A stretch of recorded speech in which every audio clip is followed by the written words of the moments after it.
I just wanted to check in with you guys and see where we're at in terms of Arne Slot, this new shape of team, where we see Liverpool's seasons going. So before we even get into the comments below, I want to hear what your predictions are for the coming months. Obviously, there is a big October, November coming up for Liverpool, and I wanted to talk about the three things that I've already noticed that I think will have an impact going forward. I'm not saying that no one else has noticed them. I'm just saying I think that we can extrapolate out where we're at and basically have a bit of a chat as Liverpool fans. Welcome back to Laurence McKenna channel, by the way. If you want to hit the subscribe button, it's down there. Do it at the end of the video if you feel like it. I noticed some things down on here. And also, there is a Discord and a Patreon down there. Let's talk first of all about the shape of the midfield. Now, everyone is in praise mode for the shape of this midfield.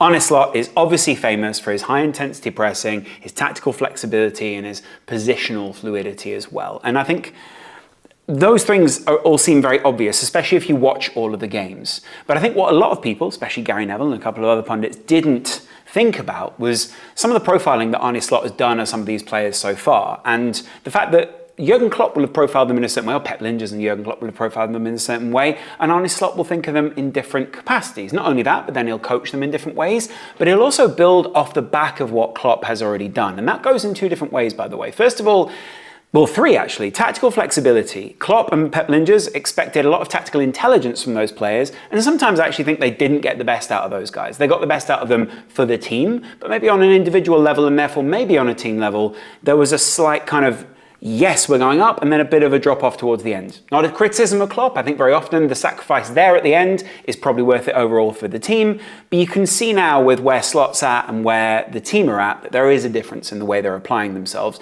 Part of that will be down to the basis that Pep Linders and Jurgen Klopp applied during their Liverpool period, the ethos, the ideas behind that, but also the intelligence that they signed in those players. All those things are very important. On the other side of that, they'll also obviously have very fit players. Liverpool have cultivated a very fit squad in the first place, but they'll also then have a tactical flexibility that I think some other teams haven't, and giving them like an in-game reading of things, or at least the intelligence and the mindset to be able to read a game is very important, not only for kind of like ball retention and also control of the game, but also when working out when to press, when to break a press, all these kind of things. And that works into the tactical flexibility that Klopp and Slot, in a very different way, have imbued into this side. But I also think it's worth talking about, in these first three games, the way that the midfield uses those two wider players as well. And it's basically like a midfield five in there, right? And just stick with me as to why. We've spoken about Gravenberch and the great quotes from Koeman. I'm going to read this one off for you. Ryan Gravenberch is like a general in Liverpool's midfield now, though it's only 2 or 3 games, exactly. I'm glad you added that last part, which is part of the question. I've always seen the potential in him, but I believed he lacked focus. This is something that he had to improve, and now it seems that he's finally realised what is asked of him. Now, we can talk about this for a second because I think it's really interesting, and it's part of going forward for Liverpool. This midfield at the moment has very clear tactical identity. You've got the kind of 6 or the deeper, more defensive retainer style control player in Gravenberch.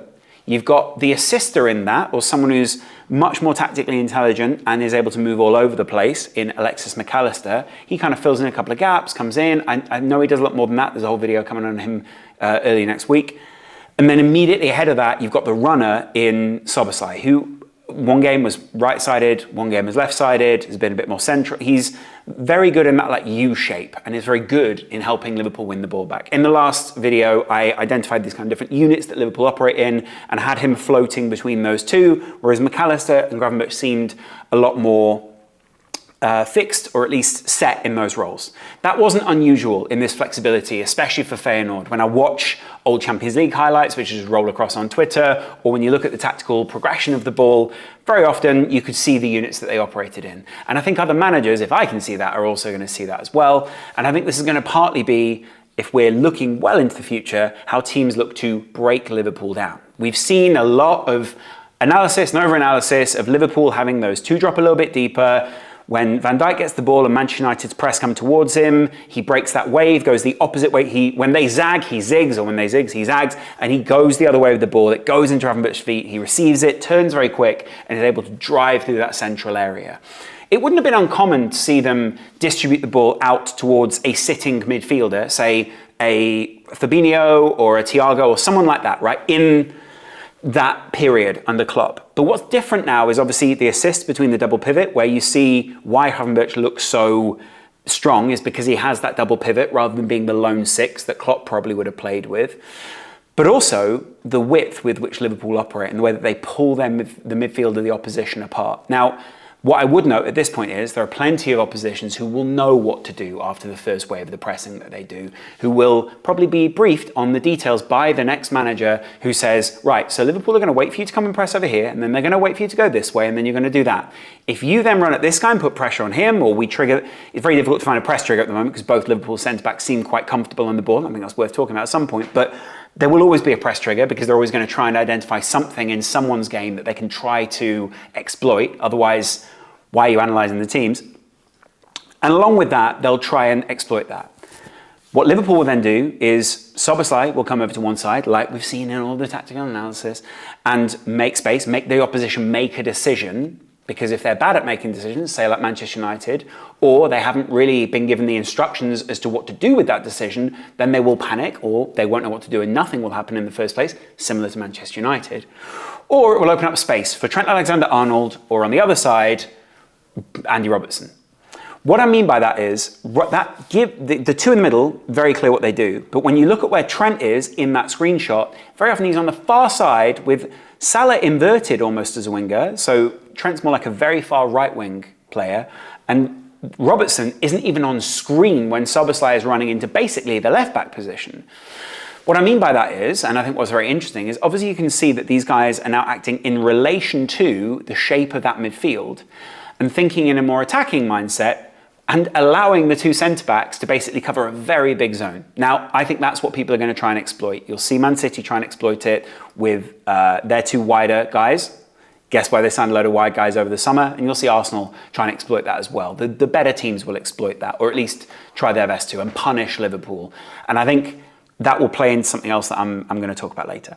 Then that comes into the other roles for the wingers that Liverpool have. We're looking at more like inside forwards that can go wide and then come back inside. All of Liverpool's finishing so far and all of Liverpool's great moves have been where they've gone wide, come back, wide and then back. Or at least that's the majority of the great moves, right? We've seen Diaz score a number of those. We saw Trent almost score one of those. It's a repeatable process that you can see is there. That doesn't mean they always have to go wide. Very often you see Ryan Rambo driving through the middle and then passing it out wide. And central progressions have become a lot more of Liverpool's game now. But these are all things that I think are very easy for us to observe as fans. What I think is harder for us to, well, as fans, I think we all see it, right? But there are people who are analysing Liverpool from the outside looking in, not going to the game, which I can't claim to go to every game, but I was at the Brentford game. I have been at a couple of Liverpool games more recently. I was at the end of the Slot era quite a lot. What I observed in that is the way that Liverpool as a team and the intensity with which they play, the way that they react to the opposition, and also the way that Anfield and the just fans in general react to the way that Liverpool play. And the observation, I'll do a video between the last 3 games of Jurgen Klopp and the first 3 games of Arne Slot in competition. But my top line observation is this. Liverpool look a lot more calm almost throughout the game now. It's like playing with Hindu cows out in the field, not in a religious sense, just in the look on their face. And you see the satisfaction, you see the swagger, you see the way that they wander into certain areas, and it looks so deliberate. It almost like looks like they're manifesting football sometimes. And there is something quite satisfying about watching that. It's the emotional keel that he's put them on, which feels different to Klopp, where a game would feel a lot more like Klopp was directing a movie from the side of things. It doesn't mean that Slot isn't emotionally intelligent. It doesn't mean he's not emotionally engaged. It doesn't mean he doesn't want to, make the Liverpool fans feel something. It means that he's keeping them on much more of an even keel, able to deal with the details of the game in a different way to the way that Klopp would have dealt with the details of the game. And you already see that in the way that they retain the ball, with the way that they progress it through the middle, going out wide and then coming back. Klopp was much more of a let's just push this opposition as far as we can, get the ball back and we can get it out wide super quick. Now you see when Liverpool are receiving the ball, when they do receive it wide, that's fine. There's a lot of time where they'll also win it back very centrally. You can see how calm they are in trying to win the ball back, so deliberate that we see a difference in the ebb and flow of the game, the undulating nature of the way that it happens, right? And now it feels much more like this rather than this that it was in the last Klopp era. And that's not to say that that wasn't exciting under Klopp. That was absolutely fantastic. And obviously I was fully invested in that. But the point is now, we're almost anticipating goals in a different way. You can feel Liverpool like slowly just constricting their way into the game and just squeezing the opposition. And it's weird, like very quickly you can see, there's going to be a goal around here at some point soon. Now, I think good opposition managers will see when Liverpool begin to get that squeeze on, get the ball out to those wings quick and push Liverpool back as quick as you can. Liverpool's game management will have to change. And that's the next era of what we're going to see under Arne Slot, I think, is this game management. And that takes me back to a Wataru Endo quote that I saw. He seems to give a lot of quotes. I think they love talking to him in the Japanese press while he's away. A lot of people saying to him, you've not been playing more recently. It's been Gravenberch, McAllister and Szoboszlai starting in that midfield because they've been very consistent, and that is one version of the Slot midfield. His response was, and obviously because Liverpool have kept him, there is a big run of games after I get back and I will get a lot more opportunities. And that was fascinating to hear from me because it shows how the squad dynamic and the squad management is being expressed to people like Wataru Endo. Obviously someone who's much more experienced, so knows sometimes you'll be in the team, sometimes you won't. But also someone who knows that he's got a really key role to play when Gravenberch sits a game, when he's playing maybe alongside McAllister, in learning his new role, and also that if I then highlight another great international star for them, Dominik Szoboszlai, who's run the most in almost all of Liverpool's games yet, obviously that suits his role as the runner, but that can only go on so long, right? And that's kind of my point here, is like there's only so long that Liverpool can play this starting 11 with this level of intensity at this high level. It's not only just like a couple of games and you're like tired for the next couple of days. This is going to build up over a season where it's like, okay, we actually need to rest this guy. And Slot seems very smart at that, by the way. He's always rotating his fullbacks. He's always rotating his wingers. Nunez and Gakpo and Tsimikas and Bradley have all been very big substitutions for him. But put it this way, and maybe this is purely down to game management from Slot. Maybe it's purely down to the way that he plays his football. Trent's always been on the field when Liverpool have scored. All 7 goals to start the season have always been with Trent Alexander-Arnold on the field. And I'm not saying he's been central to all of them, but it's certainly been it's influenced how Liverpool have played overall. And again, that ebb and flow of the game, the control that Trent allows you, the danger that he puts onto the opposition is a huge part of the threat that Liverpool hold. With Andy Robertson, that's probably very similar, though Trent is obviously the big threat. It's like boxing someone like AJ, right? Because, well, maybe not now, but back in the day, you'd see and you'd always know there was just the uppercut always ready to go. Just a big right hand that could just loom over you and you're out. Trent is that. And that is what I think is so interesting to the way Liverpool play. Obviously, they're trying to manage the game state by the time that Bradley come on, by the time that Tsimikas come on, by the way that Nunez and Gakpo come on. But you can see already, when he brings those guys on, the game plays out differently for Liverpool. There's times where I'm not saying they look weaker, but they certainly look different in the way that they move the ball. You can see that the players aren't quite as in sync as they were before. And you can also see, obviously, the opposition, I think, at that point, are trying to put a little more pressure on Liverpool. There'll be games that Nunez has to start. There'll be games that Gakpo has to start, that Tsimikas or whoever has to start. Maybe not in the Champions League, but maybe in Cup games, maybe in Premier League games. And I think we'll see that change very soon. We're going to have to. International breaks, there's going to be injuries, or there's going to be little knocks, all those kind of things. Touch wood, there isn't, but obviously. And then that feeds back into the Endo quote. It's this honesty that Slot has with the players. It's this candid nature of, right, I've not played you in this game, but I'm going to play you in the next. I don't know how Klopp managed the squad previously. We know that he had a good relationship with the majority of the squad, and he has a good relationship with the majority of the squad. But I know there will be people in that team who will think, well, I should be starting this game, or I should be verging more onto the first team. Great, that's absolutely fantastic for Liverpool. It works really well for you as well. You both get something out of it, right? But managing that over a full season is really big. Managing that over 38, 50, maybe even 64 games if you go all the way is a task. And I think this is kind of something I wanted to highlight. We're in a really good moment right now, as a lot of European managers say. But I think something that's worth acknowledging is there will be dips during the season. There will be moments where there are a lot of people going, oh, they're not as good as we thought they were. there might be a moment where a manager works out a tactical weakness for Liverpool or whatever. I think we're going to have to wait for Liverpool to grow into, and Arne Slot to grow into Liverpool in a way to fully see the apex of what Liverpool are capable of. And I think at that point, we will see even more flexible midfields. I think we've already seen that flexibility in the front line. I think we'll see even more flexibility at fullback for Trent, for Robbo. We may see some experimentation with Trent in midfield and Bradley playing on the outside. I'd be fascinated to see that.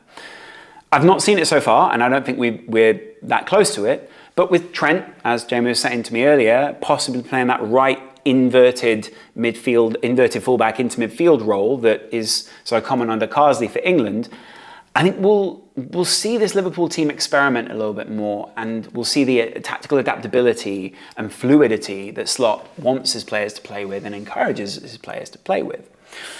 And finally, let's talk about something that no one else is acknowledging, the emotional relationship between this team and the fans. Obviously, it's very easy to sit back and go, well, they had this many forward passes, and yes, progressive passes have gone up by 2 passes every 100 over 90 minutes in a game. That's a real stat, by the way. Almost 2 passes. Not fully 2 passes, almost 2 passes. That's great. But if you're not a fan of Liverpool, and this is probably why you come to this channel over other people, or you go to Liverpool channels, then you will not see the emotional nature with which we watch the game, the way that we assess the players, the way that we thought of Ravenberch before, the way we think of McAllister before, the way we think of Soboslai, Endo, Curtis Jones, the long-term narrative for all these players. You'll just be thinking of tactics and all these things. Slot has to manage the rest of it, and as Liverpool fans, we have to manage the rest of it as well, or at least try our best to keep ourselves on an even keel.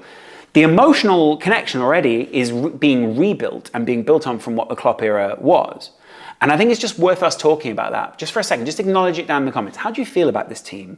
Some people were saying boring. Some people were saying, I like the control. I like the difference in, I'm not as anxious as when I was towards the end of the Klopp era. We're in a transitional phase at the moment. I think football, you'll probably always be in a transitional phase at any one time. But in this period, I think we're learning new ways to support the team, or the new way that we'll be expected to encourage the side. And I've kind of signposted this a long time ago. But now it's just really interesting to look at the way that the team play and the calm nature with which we're all approaching this. Let me know in the comments below what you've spotted the most, what you're most interested in. I'm going to be doing a summary video next week of the comments, of my Discord, of all these different areas, bringing them all together, the feedback I've heard on these last few videos. I'll be doing a video about Ravenberch, I'll be doing a video about McAllister, and I'll be doing a video about the overall difference between the end of the Klopp era, the beginning of the Slot era, and what to expect up until the next international break, because that seems like the next big punctuation point for me. In a quick transition, this is the end of the video. Slot will be very proud of me. I showed tactical flexibility, should we say, there at the end. It's been really good to chat to you guys. I will chat to you over the weekend, and I hope you have a good one. Oh, by the way, happy birthday, Dad. Love you. See you later. Bye.